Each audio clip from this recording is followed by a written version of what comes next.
عمران خان کو وہی ممالک سپورٹ کرتے ہیں جو کہ قرآن کی بےحرمتی کرتے ہیں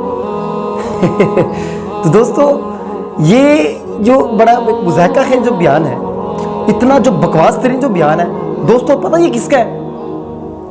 دوستو جناب یہ اس انسان کا ہے جو خود کو 20 لاکھ علماء کا سو کالڈ امام کہتا ہے۔ یاد رہے دوستو، یہ صرف علماء کا امام نہیں ہے، بلکہ یہ پاکستان میں جو سب سے بڑے چور ہیں، چوروں کا بھی امام ہے، چوروں کا وکیل ہے۔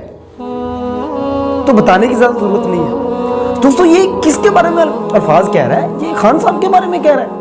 خان صاحب کو قرآن کے بارے میں کیا موقف ہے، اسلام کے بارے میں کیا ہے، ناموس رسالت صلی اللہ علیہ وسلم کے بارے میں کیا موقف ہے، سب کو پتہ ہے یار۔ اس بندے کو ڈالو کچھ ہٹی یار، یہ کس قسم کا انسان ہے؟ اتنے گھٹیا ترین بیان، کبھی خان صاحب کو یہودی جنٹ کہتا ہے، کبھی قادیانیوں کو دوست یار کہتا ہے، کبھی عورتوں کے بارے میں غلیظ گفتگو کرتا ہے۔